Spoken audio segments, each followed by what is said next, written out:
अस्सलाम वालेकुम, आप देख रहे हैं डेली मुंताज़ डिजिटल और मैं हूँ आपका मेज़बान Siraj Hussain. Supreme court of Pakistan में खड़े हैं बैरिस्टर गौहर साहब हमारे साथ मौजूद है।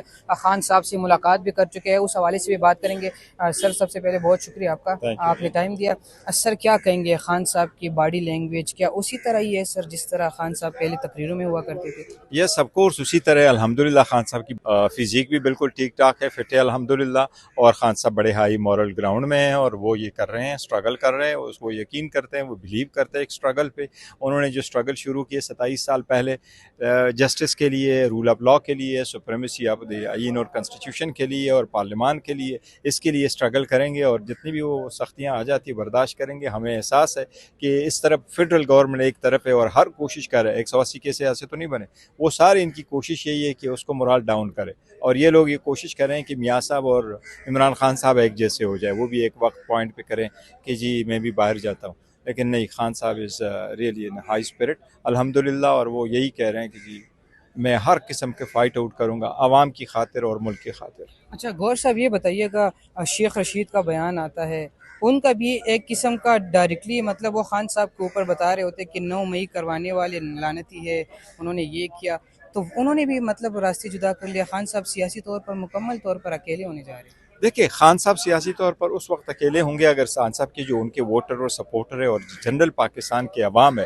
वो अगर ये समझे कि जो खान साहब ने किया वो गलत किया, और अगर लोग उनका सपोर्ट छोड़ते तो मैं समझूंगा फिर कि वो सिचुएशन है। एक बंदा जिस पे आप रखो, घर से उठाओ, 40 दिन रखो और वो खुद कह रहा है कि मुझे चिल्ले में रखा है, तो ऐसी सर्कमस्टांसिस में आप लोगों को रखो, 3rd डिग्री आप फोर्स अप्लाई करो, वो कुछ भी कह सकते हैं। वो इस बात की वो नहीं है, एविडेंस नहीं है कि खान साहब ने ना लोग छोड़ दिए, लोग सारे खान साहब के साथ है।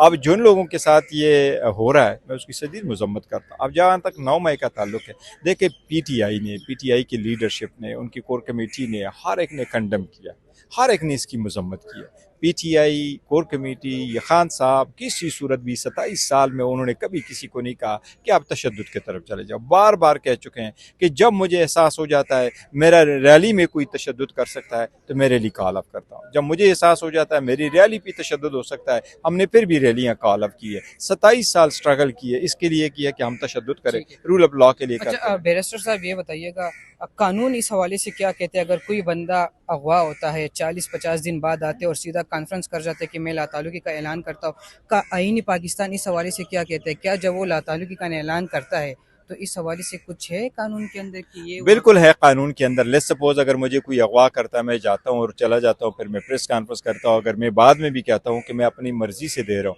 तो जो मैं कह रहा हूँ वो शायद मेरे लिए तो ठीक है। मैं कह रहा हूँ मैंने जुर्म किया, मैं लाताल्लुकी का इजहार करता हूँ, मैंने, मेरे लिए ठीक है। लेकिन मेरी स्टेटमेंट किसी और के खिलाफ इस्तेमाल नहीं हो सकता, क्योंकि आपका स्टेटमेंट आपकी मर्जी के मुताबिक नहीं है। अगर किसी को आप घर से उठाएं, उनको रखें, तो उसकी जो भी स्टेटमेंट है, और ये देखो ये गोरों को एट्रीब्यूट जाता है, इसका क्रेडिट गोरों को जाता है। गोरों ने आज से 200 साल पहले जो कानून बनाया था उसमें एक शिक रखा था कि कोई भी बंदा जिसकी कोई भी स्टेटमेंट अदर देन कोर्ट के सामने हो, कोई भी स्टेटमेंट अदर देन कोर्ट के सामने हो, तो वो नाकाबिल कबूल है। ठीक है। अच्छा, साइफर केस के हवाले से बताइएगा, क्या देख रहे, मुबैना तौर पर जो खबरें गर्दिश करे कि खान साहब या उम्र कैद की सज़ा उनको हो सकती है या 10 से 15 साल की सज़ा हो सकती है? देखिए, उम्र कैद की सज़ा तो है नहीं, वो 14 साल वाली सज़ा है, 2 से 14 साल वाली सज़ा है। लेकिन सज़ा तो तब होगी जब जुर्म साबित करेंगे। इससे तो केस ही नहीं बनता। कोई और मुल्क होता तो इन लोगों के खिलाफ खुद भी मिलिशियस प्रोसिक्यूशन के केस बनते।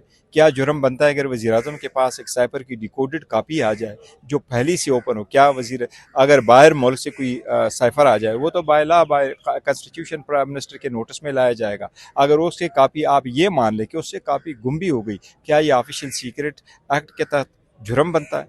और क्या ये वज़ीर आज़म की जिम्मेदारी है कि उनको कापी को रखे? आज ये कह रहे हैं कि हमें कापी मिल गई है, वो मौजूद है, कहाँ पर मौजूद है? और वज़ीर आज़म अगर अपने लोगों को कहता है कि मेरी इलेक्टेड हुकूमत के खिलाफ साजिश हुई है, क्या ये जुर्म बनता है?